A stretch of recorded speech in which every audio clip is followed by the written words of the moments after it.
오늘 여러분들과 함께 지난번에 공부했던 죄의 무서움에 대한 두 번째 시간을 갖도록 하겠습니다. 자, 죄의 무서움에 대해서 우리가 생각할 때 죄가 가장 무서운 것 중에 하나는 우리를 속인다라는 거예요. 속인다라는 거. 자, 그럴 때 죄의 무서움에 대해서 우리가 좀 다른 각도로 오늘 좀 생각해 봤으면 좋겠고, 죄는 어떤 식으로 우리를 속이게 되는지에 대해서 저희들이 조금 더 생각해 보도록 하겠습니다. 자, 우리가 신앙생활하면서 가장 중요한 것이 있다면 인간에 대한 바른 이해가 있어야 됩니다. 인간에 대한 바른 이해. 더 명확하게 말씀을 드리면 하나님이 인간을 어떻게 바라보느냐가 굉장히 중요합니다. 신앙생활하면서 중요한 건 내 자신을 내가 어떻게 판단하고 사람들이 나를 어떻게 판단하는 게 중요한 게 아니라 하나님이 인간을 어떤 관점과 하나님이 어떤 관점으로 인간을 판단하고 있느냐가 굉장히 중요합니다. 네. 왜 이 일이 중요하냐면 최종 심판자가 하나님이시기 때문에 우리의 생각이 중요한 게 아니라 최종 심판권을 갖고 계신 누구의 생각이 중요할까요? 하나님의 생각이 중요한 거예요. 그래서 우리는 끊임없이 신앙생활할 때 하나님의 관점으로 우리 자신을 봐야 합니다. 근데 죄인이 갖고 있는 가장 무서운 점이 뭔 것 같아요, 여러분? 죄인이 갖고 있는, 죄성이 갖고 있는 어떤 죄인이 죄성을 갖고 있는 것 중에 가장 무서운 게 있다면 어떤 걸까요? 죄의 무서움. 죄를 모르는 사람, 내 죄를 모르는 사람. 네, 내 죄를 모르는 사람. 조금 전에 이제 그거 이제 연결을 시켜서 우리가 생각을 하겠지만, 이 죄가 가장 무서운 건 이 죄성은 끊임없이 인간의 관점을 가지고 생각하게 한다는 거예요. 예, 죄성은 끊임없이 인간의 관점을 갖고 인간을 평가하고 판단하게 합니다. 이게 바로 성경에서 말하는 죄인된 자들이 갖고 있는 가장 큰 특징. 인간은 자신이 심판권을 갖고 있다라고 생각을 한다는 것. 바로 이것이 죄인된 모습을 가장 잘 보여주고 있지 않나 생각합니다.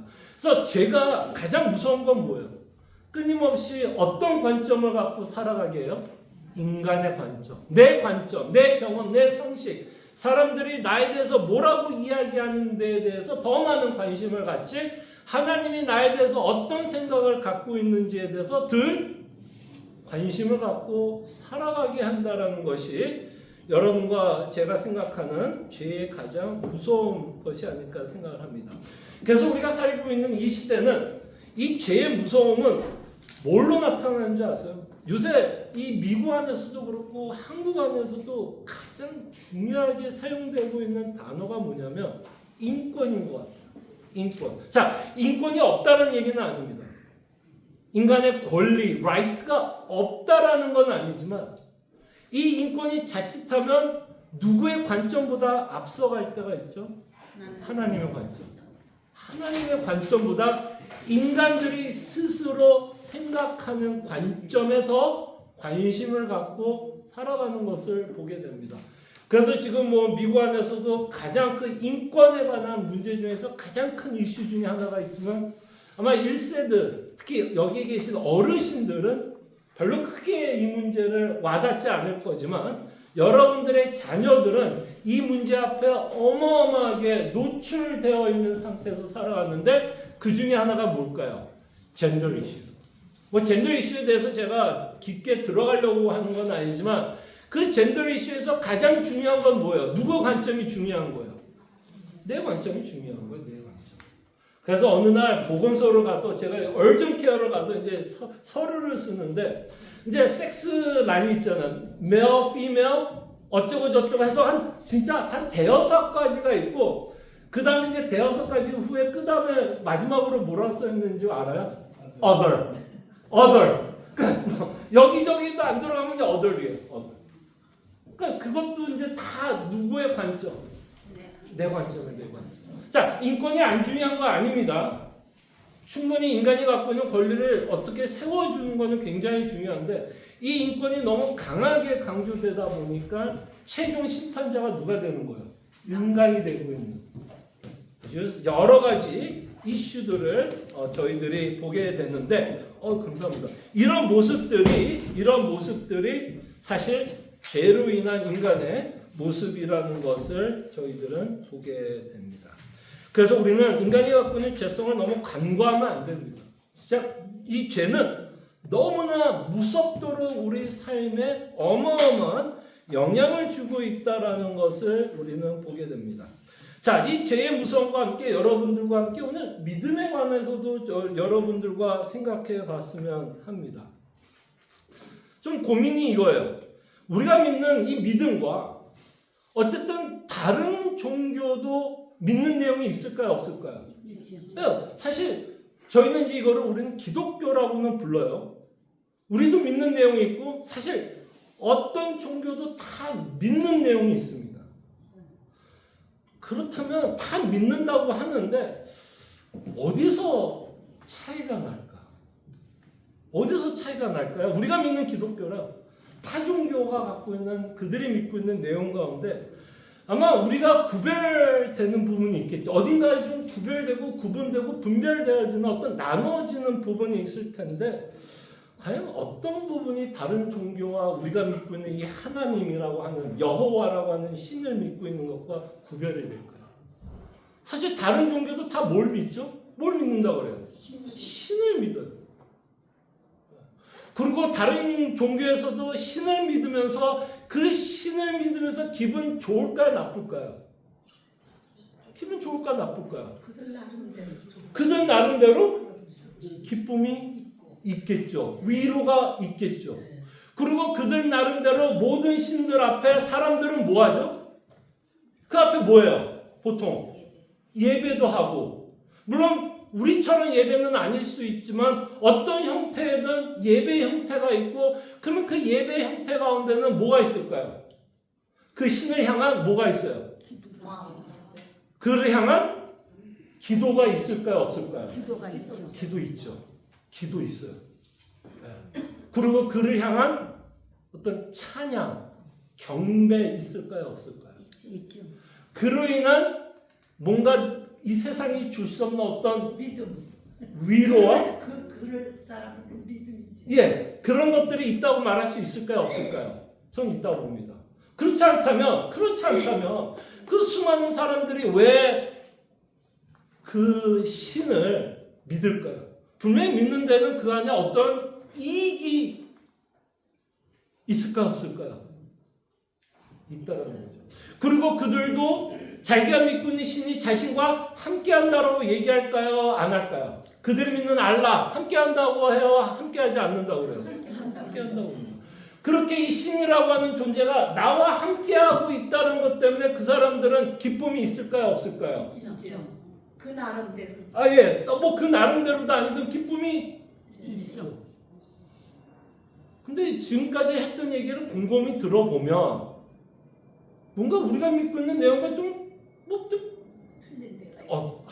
물론 틀린 데가 있지만 그냥 이렇게만 얘기하면 굉장히 유사해요? 유사하지 않아요? 굉장히 유사한 부분이 많습니다. 그들과 우리 다른 건 죄. 그들은 죄를 몰라. 자, 기도합니다.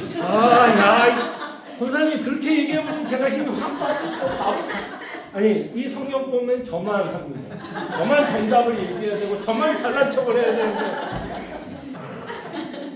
기도하려고. 예, 진짜 여기서 차이가 나. 진짜 여긴 것 같아요. 모든 신들은 자기가 자기의 힘으로, 자기의 능력으로, 자기의 행위로 다 나가요. 떳떳하게 나가고 그 떳떳함을 가지고 어떤 신을 믿고 그 신이 나와 함께하고 있다는 것으로 상당히 기뻐합니다. 자, 근데 제가 이 얘기를 왜 하냐면 믿는 사람들도 자칫 하나님을 믿는 것을 이렇게만 생각할 수 있다 없다? 있다라는 거예요. 왜냐하면 이거는 이제 켈빈이라고 하는 유명한 신학자가 인간에 대한 본성에 대해서 이런 얘기예요. 인간이 타락했어도요. 여전히 인간 안에 뭐가 남아있다라고 얘기하냐면 종교심은 남아있다고 얘기해요. 근데 이제 문제는 뭐냐면 그 종교심이 성경에서 말하는 하나님을 찾는 그게 아니라 자신들이 만들어 놓은 어떤 신을 숭배하면서 살아가고, 그 종교심은 우리가 지금 하나님을 믿는 것과 같은 유사한 모습으로 나타날 수 있다 없다? 있다라는 거예요. 그래서 우리가 신앙생활할 때도 이거를 좀 뭐 할 필요가 있을까요? 좀 분별할 필요가 있어요. 혹시 내가 하나님을 믿고 살아가는 데 있어서 혹시 유사 종교들과 내가 다른 부분은 없는 건 아닌지, 그들과 우리의 모습이 흡사하고 유사하다면 우리는 여기서 이제 고민을 해요. 뭐가 다른 걸까? 내가 예수님을 믿는다 그러면 뭐가 다른 걸까? 가장 큰 차이는 이미 답이 나왔어요. 죄의 부분이에요. 죄의 부분. 유사 종교들의 특징은 제가 보기에는 이 성경에서 나오는 것만큼 죄를 강조하지는 않는 것 같아요.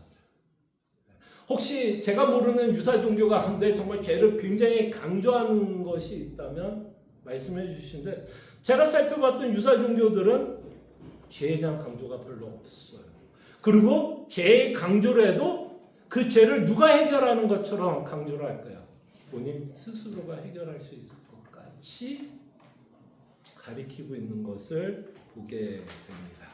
그래서 우리는 이런 비슷한 것을 하면 우리는 이것을 하나님의 일이 아닐까라고 우리가 좀 착각하면서 신앙생활을 할 수 있다는 겁니다. 그러니까 우리가 교회 안에서 이런 단어 쓰죠. 나 하나님 믿어? 나 예배해? 나 찬양해? 근데 이런 것도 다른 종교에도 한다 안 한다? 한다라는 거예요. 한다라는 거예요. 그런 단어들을 쓰면서 본인들도 그 신을 믿는다는 거예요. 자, 그렇다면 이제 우리가 고민하고 싶은 건, 우리가 믿음이 있다면 그 믿음이 뭘까? 도대체 성경에서 말하는 믿음은 뭘까? 그럴 때 믿음에 대한 뭐를 생각하셔야 되는, 내용을 기억하셔야 돼요. 내용을 기억해야 되는데, 자, 요한복음 볼게요. 자, 요한복음에 보면, 자, 요한복음 6장을 보시면 이 내용이 뭐냐면 오병이어의 기적을 행했던 사건입니다. 자, 많은 사람들은 이 예수를 왜 쫓아갔을까요, 여러분? 이 예수를 쫓아간 이유가 뭐예요? 배가 고파서. 충분히 배가 고파서 예수님 쫓아갈 수 있어요, 없어요? 있죠. 절에도 쫓아간다, 안 쫓아간다? 절에도 쫓아간다. 저는 어렸을 때 유괴범이 저한테 다가왔으면 금방 납치당했을 거야. 그렇지만 나 삼겹살 줄게, 따라. 예, 삼겹살 준댄다, 따라가자. 이랬을 거야. 친구야, 오병이어 너 진짜 우리야. 당연히 뭐 한 끼 때문에 그랬죠. 이 당시에는 우리처럼 풍족한 삶이 아니었어요. 지금에 우리가 돈이 있으면 코스코 가서 뭐 사먹고 뭐 사먹고 뭐 가다가 사먹을 수 있는 이때는 아니에요. 진짜 이때는 누가 가장 우러러 볼 수 있고 내가 따른다거나 이런 사람하고 따를 거야. 누굴까요? 밥 주는 사람, 최고죠. 네. 그리고 그토록 배고팠던 걸 예수님이 알았어요, 몰랐어요? 알았어요. 그래서 오병이어의 기적을 베풉니다. 그리고 나눠줬어요. 그럴 때 그들은 이렇게 다이어트 했어요. 야금야금 먹었어요. 그냥 배 터지게 먹었어요. 그러니 뭐 저라면 환장한다 안 한다. 나 진짜 나라면 그 자리에서 예수님이 찬양해요 안 해요? 찬양하죠. 당연히 나 당신 무조건 따라갑니다. 이렇게 막 밥만 먹여준다면 난 당신 어디든 따라갑니다. 저라면 했을 것 같아요. 저라면 진짜 따라갔을 것 같아요. 그리고 대부분의 사람들이 다 그랬어요. 그래서 예수님이 뭘 해요? 뭘 하죠 예수님이? 그 자리에서 맞아, 나는 떡 너희들에게 평생 먹을 수 있는 음식 줄 수 있어라고 얘기해? 아니면 그 자리를 싹 피해요? 그 자리에서 영광을 다 받아요. 나 그렇게 계속해서 너희들 먹일 수 있어. 피해. 왜 피할까요? 피하는 이유가 뭘까요? 피하는 이유가 뭐예요? 그 자리를 굳이 피하는 이유가 뭐예요? 예수님이 그걸 할 수 있어요, 없어요? 할 수 있어요. 그럼에도 불구하고 그는 그 자리를 피해. 왜 피했을까요? 사람들이 먹는 것만 찾아. 그럼요. 사람들이 자신을 오해하지 않게 하기 위해서. 내가 이 땅에 온 게 너를 배부르게 하기 위해서 온 게 아니라는 것을 가르치기 위해서 예수님은 뒤로 빠지는 거야. 그랬더니 이제 저라면 어떻게 했을까? 예수님이 싹 저기 도망간다! 그러면 저라면 어떻게 했을까? 쫓아가요, 안 쫓아가요? 쫓아가야지. 내 밧줄이 저기 가고 있는데 저 사람 어쨌든 쫓아가야죠. 그래서 또 예수님이 이자를 만나요. 그래서 이제 예수님이 책망하는 게 뭐예요? 너희들이 나를 쫓아오는 건 뭐 했다고? 배불러서. 네, 배불러. 그러니까 배불러서. 그러니까 예수님이 가장 안타까웠던 건 뭐예요? 그게 뭐가 안타까운 걸까? 배불러서 찾아올 수 있어요, 없어요? 당연히 배고픈 거를 해결해 주시는데 쫓아오는 건 너무 당연한 거죠. 근데 예수님이 그 군중들을 보면서 가장 안타까웠던 일은 뭘까요? 뭘 것 같아요? 내가 사실 이 땅에 온 이유가 너 배부르게 하려고 온 건 아니야. 근데 사람들은 어디에 관심을 가져요?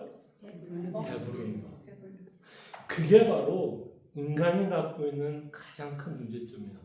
그 본문이 우리에게 이 요한복음 6장을 통해서 우리에게 말하고 싶은 건 인간은 자신의 문제를 모른다라는 거예요.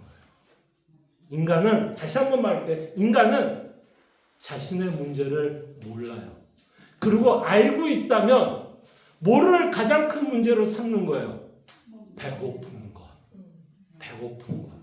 그때 우리도 비슷하지 않아요? 우리도 생각하기에 우리가 우리 교회는 아닐 수도 있지만 일반적으로 그냥 뭐가 가장 중요하다고 생각해요?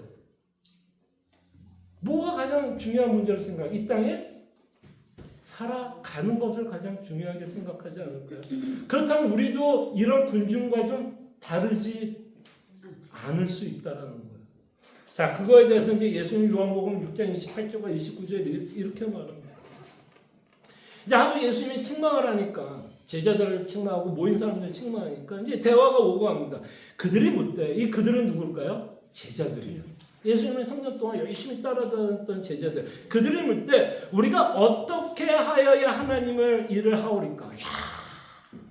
자, 이거는 여러분 이거 핸드아웃 있으면 줄 것이고요. 여러분 성경책에다 줄 것이에요. 여러분 신앙생활하면서 중요한 게 뭔지 아세요? 질문이에요, 질문. 여러분들이 하나님이 여러분들에게 인격을 줬다는 증거가 뭔지 아세요? 여러분들에게 인격을 줬고 이성을 줬다는 증거가 뭘까요? 생각을 하는 거예요. 그죠? 생각을 하는 게 우리가 이성을 자, 생각을 한다는 얘기는 뭐를 할 수 있는 인간이에요? 질문을 할 수 있는 인간. 왜 생각을 해보면 뭔가 이해가 되는 부분도 있지만 또 뭐가 있어요? 이해가 안 되는 부분이 있으니 그 부분에 대해서 우리는 뭐를 해요? 질문을 하게 됩니다. 저는 신앙인들이 저는 질문을 많이 했으면 좋겠어요. 네. 저는 정말 우리 교회들 물론 제가 답을 못하는 질문도 많을 거예요. 답을 못하는 질문도 많을 거예요. 그러나 우리가 질문을 한다는 얘기는 내가 믿고 있는 하나님에 대한 뭐를 표현하면 내가 지금 적극적으로 믿으려고 애를 쓰고 있는 모습이에요. 그러니까 저는 질문이 많은 성도가 더 좋을 것 같아요. 질문이 없는 성도보다. 그리고 우리는 맨날 이러죠. 질문하면 야 그냥 믿어. 야 그게 안 믿어지니까 질문하는 거지. 그게 믿어지면 왜 질문을 해요? 안 그래요? 질문을 하는 건 내가 이게 뭔가 설명은 하는데 그 설명이 이해가 안 되니까 뭘 하는 거예요. 근데 거기다 무조건 믿으라고 하면 그게 믿어질까요? 안 믿어질까요? 안 믿어지죠. 그래서 이 제자들이 말한 것처럼 우리는 질문을 해야 돼. 질문이 나쁜 게 아니에요. 질문이 나쁜 게 아니에요. 자, 그때 하나님의 일을 하오니까 그럼 하나님의 일이 뭐예요? 여러분, 자, 이제 본문 보지 마세요. 본문을 보면 답이 나오는데 이미 본문을 본 사람들은 이제 답을 알 거예요. 하나님 일하면 여러분 보통 어떤 거 생각이 먼저 드는 일이 뭐예요? 하나님의 일, 하나님 일하면 여러분들이 먼저 생각하는 게 뭐예요? 하나님 일하면 선교. 그쵸. 또 네? 봉사, 교회 봉사, 또 이웃사랑, 또 그것도 이제 어느 본문에서는 충분히 그게 이제 하나님의 일이 될 수 있죠. 아닌 건 아닙니다. 그러나 예수님이 참 우리가 생각하는 걸로 답하지는 않아요.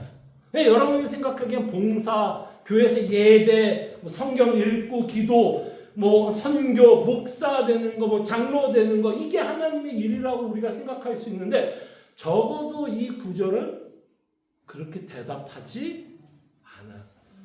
굉장히 우리가 어색하게 대답을 해요. 그러니까 우리가 익숙하지 않는 답을 예수님이 해요. 자, 29절 한번 볼까요? 그럼 제자들은 묻습니다. 그럼 도대체 하나님이 뭐예요?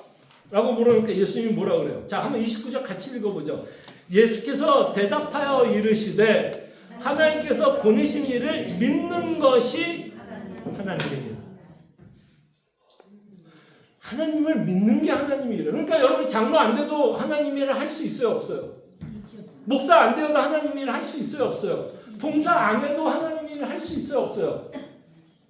자, 이거 있어요라고 하면 난 더 이상 봉사 안 해도 되는 이런 결론을 내릴까봐 조심스럽지만 적어도 이 구절 안에서는 하나님의 일이 우리가 어떤 행하는 것이 아니라 오히려 하나님은 일이 뭐예요? 하나님께서 보내신 이 일을 믿는 거.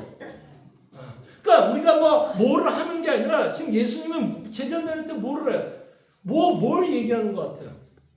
하나님께서 보내신 일을 믿는 것. 그럼 다시 말씀드리면 누구를 믿으라는 거예요? 예수님을 믿으라는 거예요. 예수님을 믿으라. 자, 근데 이 예수를 믿는다라는 말에는 참 많은 내용이 들어가 있습니다. 교회를 다니면 다 예수를 믿는다고 그러죠. 그죠? 교회를 다니면 다 예수를 믿는다고 그러죠. 다 믿는다고 그러죠. 그러나 여기서 말하는 예수를 믿는다라는 말은 27절, 이제 이건 성경을 필게요. 27절에서 말하는 내용을 함께 생각하셔야 됩니다. 27절에 보면 요한복음 6장 27절 핸드아웃에 없어요. 핸드아웃. 죄송합니다. 있어요? 제가 이렇게 친절하게 다 적어놨군요. 오케이. 27절 적어놨네. 자, 이게 예수님이 이 땅에 오신 일이 뭐냐면 썩을 양식을 위하여 일하지 말고, 그쵸? 일하지 말고 썩을 양식을 위해서 일하지 말래.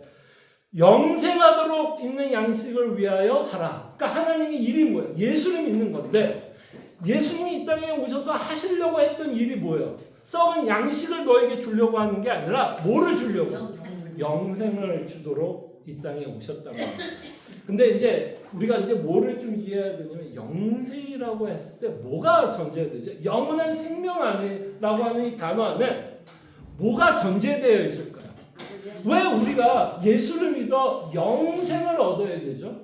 자, 이 어떤 전제가 깔려 있는 것 같아요. 자, 우리가 예수를 믿어 영생을 얻는다면 어떤 전제가 깔려 있다고 얘기할 수 있어요? 우리가 영생이 있었다, 없었다? 있었다. 없었다라는 게 전제가 깔리는 거죠. 만약에 있었다라면 굳이 예수님이 우리 보러 영생을 받으라고 이야기할 필요가 없겠죠. 근데 예수님이 이 땅에서 썩을 것을 위해서 살지 말고 영생을 얻도록 하라 그러면 뭔가 우리 안에 뭐가 없었다는 게 이 안에 좀 내포되어 있는 것 같아요. 뭔지 모르지만 영생은 없었구나. 자, 그럴 때 우리가 영원한 생명이 없다라고 하는 이 내용이 성경에서는 어떤 식으로 우리한테 말을 해요? 이 영원한 생명이 없다라는 말은 그저 내가 생명이 없구나라고만 얘기하지 않죠. 굉장한 내용을 갖고 있는데 영원한 생명이 없다라는 얘기는 뭐예요? 여러분과 저는 어떤 생명만 가졌죠? 그 전에? 생명은 있었어요? 없었어요? 생명은 있죠. 근데 어떤 생명? 죽을 생명만 갖고 있었죠. 저는 여기가 우리가 믿는 예수님과 모든 종교의 차이는 여기서 난다고 봅니다. 예수님은 여러분들 배부르게 하려고 이 땅에 온 거 아니고 우리가 필요한 거 채워주기 위해서 온 게 아니라 바로 우리가 뭐를 주기 위해서? 영원한 생명을 주기 위해서. 그러니까 여러분과 저의 믿음은 첫째는 여기가 중점인 것 같아요. 많은 사람들이 이제 간증을 하면 제가 오늘 어떤 등록하신 분이 신앙 고백을 하면서 뭐라 그랬죠? 우리가 그래도 가장 감사해야 하는 제목이 있다고 말씀했어요. 그죠? 가장 우선적이에요. 그 우선적으로 감사해야 되는 내용이 뭐라 그랬어요? 우리를 구하신 예수. 그거예요. 그게 우리의 믿음의 언제나 첫 번째 프라이어티가 돼요. 근데 우리가 신앙생활하다 보면 어쩌다 보면 이 구원이 밀려날 때가 있어. 밀려날 때가 있고 우리가 쓰는 언어가 어떤 단어들이 더 우리 입에 더 맞냐면 하나님이 나와 함께 하셨어. 하나님이 내 문제 해결해 줬어. 하나님이 나에게 이 땅에 살아가면서 축복하셨어. 자, 이러지 않다라는 얘기 아니에요. 이러지 않다는 얘기는 아니에요. 그러나 예수님이 이 땅에 오셔서 하시려고 했던 일은 이 일은 아니에요. 이 일이 아니에요. 저는 여기서 사람들이 헷갈리는 지점이 여기 있다고 봐요. 예수를 믿지만 예수님이 이 땅에 진정으로 온 이유를 망각하게 하는 것. 아까 제가 이게 제목이 뭐라고요? 죄의 무서움이에요. 죄가 끊임없이 우리를 뭐 할까요? 속여요. 뭘로 속일까요? 네 문제는 죄가 아니라 병이고 자녀고 재정이고 우리의 문제를 뭐 해버려요? 이 죄는 뭐 할까요? 분산시켜버려요. 무슨 말인지 알겠죠? 이 죄는 끊임없이 인간이 갖고 있는 가장 큰 문제를 굉장히 아무것도 아닌 것처럼 포장을 해서 우리는 뭐냐면 이제 뭐 어떻게 되냐면 예수를 믿고 구원 받아서 그러고 그냥 다음으로 무관해요. 아, 구원 받아서 오케이. 아니요. 구원 받은 게 가장 감사해야 돼요. 정말 구원 받은 게 가장 감사해야 돼요. 하나님이 나와 함께 하셨던 것보다 하나님이 내가 필요한 거 채워주신 것보다 내가 이 땅에 필요한 거 다 그 모든 것보다 우리의 간증에서 최우선적으로 간증 나와야 될 거는 어떤 내용이에요? 나 같은 죄인 살리시는 하나님의 은혜를 여러분과 저는 끊임없이 찬송해야 됩니다. 저는 이게 요새 참 많이 고민되더라고요. 참 많은 사람들이 예수를 믿는다고 하는데 뭐가 다른 걸까 했더니 결국 우리가 죄의 문제를 어떻게 바라보느냐가 관건인 것 같아요. 자, 제가 이 죄의 문제를 갖고 또 얘기하는 건 뭐냐면 예수님이 너를 모른다라고 얘기할 때, 자 보세요. 자, 우리가 하나님을 믿고 뭔가 하나님을 믿는 것처럼 모양을 가질 수 있어요, 없어요? 있어요. 아, 나는 하나님 열심히 잘 믿고 있어 라는 신념을 갖고 살아갈 수도 있다라는 거예요. 그거에 대해서 이 마태복음 7장 22절과 23절은 무서운 얘기를 합니다. 뭐라 그래요? 그날에 많은 사람이 나더러 이르되 뭐요? 주여 주여. 여러분 주여 주여 하지 않아야 해요? 하죠. 그런데 이들은 뭐를 가졌는지 아세요? 자기들은 정말 구원받았다고 생각하는 거예요. 그날에 많은 사람이 나더러 이르되 주여 주여 우리가 주의 이름으로 선지자 노릇하며 주의 이름을 귀신을 쫓아내며 주의 이름으로 많은 권능을 행하지 아니하였나이까 하리니. 자, 그 앞에 22절에 보면 이 일을 했던 사람들을 보면 여러분들 이 자들은 여러분 보통 뭐라고 생각해요? 믿음 좋다고 생각해요? 믿음 없다고 생각할까요? 대부분 사람들은 이런 일을 하면 야, 저 사람 참 믿음 좋네. 얼마나 믿음이 좋으면 선지자 노릇도 하고 귀신도 쫓고 다 한대요. 그럼 우리가 보기에는 뭐한 것 같이 보여요. 예수 믿고 하나님 믿는 것처럼 보인다라는 거예요. 네. 근데 아까 말한 것처럼 제일 중요한 건 뭐예요? 사람이 내가 예수를 믿는 것처럼 보이는 게 중요해요? 하나님이 보시기에 내가 예수를 믿는 것처럼 보이는 게 중요해요? 하나님이 보시기에 중요한 거예요. 여기서 우리가 착각하면 안 돼요. 사람들이 보기에 어우 집사님 참 신앙생활 너무 잘하고 있어. 뭐 이게 중요하지 않아요. 아니 이렇게 칭찬 듣고 여기서 뭐라 그래요? 23절에 보면 그때에 내가 그들에게 밝히 말하되 내가 너희를 뭐한다? 도무지 알지 못하니 불법을 행하는 자들아 내게서 떠나가라. 옆에서 아무리 칭찬하면 뭐야? 목사님만큼 믿음 좋은 사람이 어디 있어? 목사님만큼 뭐 하는 사람이 어디 있어? 라는 게 중요한 게 아니에요. 중요한 건 예수님 앞에 섰을 때 예수님이 뭐라고 하는 게 중요해요. 내가 너를 안다라는 게 중요한 거 아니에요. 너를 모른다. 야, 그럼 진짜 이것만큼 억울한 얘기가 뭐야? 자, 근데 여러분 오해하지 마시오. 이 구절을 통해서 여러분 겁주려고 하는 얘기는 아닙니다. 지금 예수님이 이 구절을 기록한 이유가 여러분들 겁주려고 하는 게 아니라 이 구절을 통해서 예수님은 뭐를 하기를 바라냐면 우리가 믿고 있는 예수님이 누구인지에 대해서 뭐 하기를 바라는 거예요? 명확하게 알라는 거예요. 이런 걸로 니들이 구원받는 거 아니야. 근데 우리는 이런 것이 우리를 구원할 거라고 하는 착각과 신념을 갖고 신앙생활을 한다는 거예요. 무슨 말인지 알겠죠?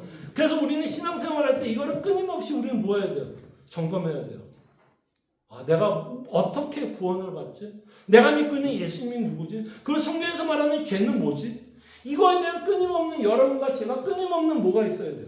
고민이 있어야 돼요. 고민이 있어야 돼요. 예. 예. 그래서 죄의 무서움은 예수님이 이 땅에 오신 사역을 채색시키는, 그죠? 죄의 무서움은 예수님이 이 땅에 와서 사역한 거를 굉장히 퇴색시키는 작용을 합니다. 죄는 뭐 한다 그러고 우리 속인다고 말씀드려요. 끊임없이 속여서. 우리 인생의 문제가 죄의 문제가 아닌 다른 것으로 생각하게 하고 예수님이 이런 문제들을 해결하기 위해서 이 땅에 오신 것처럼 우리를 속이려고 하고 있다는 것 기억해 주시기를 바랍니다. 그 다음에 3번으로 넘어갈 때 오늘 3번까지만 살펴볼게요. 3번, 4번은 우리가 전도서를 통해서 살펴보면 될 것 같고요. 3번에 보면 또 고민이 있습니다. 자, 보세요. 제 고민은 요새 저도 제 자신을 보면서 왜 우리가 변하지 않을까에 대한 고민을 해봤어요. 왜 우리는 예수를 믿으면서도 변하지 않을까? 여러분과 제 삶에서 예수를 믿어도 변하지 않는 수많은 이유들이 있지만 그 중에 하나가 뭘까요? 왜 여러분과 저의 삶은 변하지 않을까? 제가 나를 지배하고. 제가 여러분들을 지배하죠. 또 하나. 저는 여기에 문제가 있다고 봅니다. 자, 우리는 영원히 이 땅에서 죄성을 갖고 살아가기 때문에 변하는 데도 한계는 있어요, 분명히. 이건 천국에 들어가야지 우리가 온전하게 영화의 단계로 들어갈 겁니다. 그러나 제가 생각하기에는 이건 제 생각일 수도 있지만 저희가 변하지 않는 이유는 죄에 대한 심각성이 없어서 그래요. 이 말은 뭐냐면 내가 무슨 죄를 짓고 있는지를 모르기 때문에 무엇을 변화시켜야 되는지 안다 모른다. 모르는 거야. 아니 내가 무슨 죄를 짓는지를 모르는데 내가 어떻게 변해요? 무슨 말인지 내가 지금 허영 교만의 죄를 짓고 있는데 내가 지금 교만한지를 내가 몰라. 그럼 그 사람은 어떻게 교만해서 변화를 일으킬 수가 있어요? 안 변하죠. 그 사람은 본인은 예수를 믿는다고 생각하지만 본인이 그런 죄를 짓고 있다는 걸 모르면 그 사람은 적어도 어떤 거에 대해서는 변화가 있을 수가 없을 거예요. 교만죄에 대해서는 변화가 있을 수가 없죠. 그러니까 그런 면에서 우리가 변하지 않는 수많은 이유 중에 하나를 뽑는다면 우리가 매일같이 짓고 있는 죄에 대해서 구체적인 회개가 없기 때문이에요. 그러니까 우리가 좀 제자리 걸음을 계속 하는 것 같아요. 그러니까 이 내가 무엇을 죄를 짓고 있는지 모르면 로마서 7장 23절 같은 삶의 고백이 부족하겠죠. 내 지체 속에서 한 다른 법이 내 마음의 법과 싸워 내 지체 속에 있는 죄의 법으로 나를 사로잡는 것을 보는도다. 내가 어떤 죄를 짓고 있는지도 모르는데 죄와 싸울 힘이 있어요, 없어요? 있어요, 없어요? 없죠. 이 사도 바울의 고백에 어떻게 우리가 공감하겠어요? 내가 그거에 대해서 경각심이 전혀 없는데. 예수를 믿는 건요, 여러분. 제가 어저께 새벽 기도에 올렸던 한번 꼭 들어달라고 그랬죠. 혹시 카톡 보셨어요? 네. 지금도 안 보셨습니다. 집에 가서 꼭 들어보세요. 복음은요, 성도들에게도 불편하게 합니다. 복음은요, 성도들을 불편하게. 왜 불편하게 할까, 복음은? 여전히 복음은 우리의 죄성을 드러내기 때문이에요. 그건 언제 끝나요? 천국 가야 끝나는 거죠. 그렇기 때문에 여러분들이 예수를 믿으면요, 불편해야 돼요. 그러니까 이게 그냥 기쁨만 있는 게 아니에요. 예수를 믿는 게. 굉장히 힘들어요. 힘들어요. 왜? 내 죄성 때문에. 내 죄성 때문에. 너무 힘들어요. 그래서 여러분 이 땅에 살아가는 성도들은요. 자, 기쁨 없다는 얘기 아닙니다. 오해하지 마십시오. 이거는 무슨 우리 교회는 맨날 뭐 슬픈 얘기만 하고 고난 그거 기쁨 없다는 얘기 아니에요. 근데 우리가 혹시 예수를 믿는 거에 대한 착각을 할까 봐. 뭔가 예수를 믿으면 그냥 모든 게 이 땅에서는 다 할렐루야. 아니요. 우리가 여전히 죄성을 갖고 있는 한 할렐루야만은 아니에요. 할렐루야만은 아니에요. 그럴 수가 없어요. 그럴 수 없어요. 그래서 우리가 예수를 믿는 거에 대한 가장 큰 특징은 뭘로 나타나요? 회개로 나타나요. 회개로 나타나요. 믿을수록 내가 부족한 게 드러나고 연약한 게 드러나고 내가 이래서 그래서 결론은 뭐냐면 진짜 여러분들이 예수를 잘 믿는 증거는 오늘 찬송가 305장처럼 맞아 나 같은 이게 내 얘기지 이게 옆에 있는 얘기 나지 나 맞아 나야 내가 누구를 가지고 뭐라 그래 내가 죽었어야 되는데 근데 그게 복음이 우리한테 얘기하는 거예요. 예수님이 나를 위해서 십자가에 죽으셨다는 걸 통해서 우리는 동일시하게 되고 그 저주를 내가 받았어야 되는데 내가 내 대신 예수님이 십자가에 죽으셨다는 거. 차이점을 좀 보셨으면 좋겠어요. 우리의 신앙생활과 다른 사람들이 말하는 신앙생활에 좀 구분점이 좀 필요할 것 같아요. 자, 이렇게 제가 여전히 나를 지배하는 것 같은 생각 때문에 우리는 오호라 공고한 자로 살아가지만 제가 여전히 나를 지배하는 것 때문에 여러분과 저는 뭐라 하냐면 영적 전쟁을 합니다. 이 영적 전쟁이라는 말은 죄와 싸운다라는 말이 뭘까요? 우리 가끔 제가 이래 여러분 죄와 싸워야 합니다. 무슨 얘기야? 죄와 싸우고 뭐 이거예요? 뭐예요? 죄와 싸운다라. 자, 여러분들이 정말 교만함과 싸워야 됩니다. 여러분 욕심, 정력, 여러분들이 갖고 있는 우상과 싸워야 됩니다. 싸운다라는 말이 뭐예요, 도대체? 뭐를 표현하는 말이죠? 그러니까 남을 내가 마음에 안 드는 사람이 있을 때 그 사람을 미워할 때 그러지 말아야 하는데도 자꾸 그게 들어오니까. 그렇죠. 여기서 중요한 말은 싸운다는 말이 뭐예요? 그러지 말아야겠다라고 생각하는 게 싸우는 거예요. 그러지 말아야. 그래야 뭐가 일어날까요? 변화가 일어나죠. 그래야지 말아야 되는 거가 뭔지도 몰라. 그러지 말아야 되는 데를 계속하면 그 사람의 변화가 있어요, 없어요? 하나도 없는 거죠. 그러니까 여러분 정말 이 기독교는요, 우리가 믿고 있는 복음은요, 우리가 믿고 있는 예수님은 뭐하고 연결이 될 수밖에 없어요. 죄와 연결이 될 수밖에 없어요. 이게 저는 모든 종교와 다른 점이 여기서 있다고.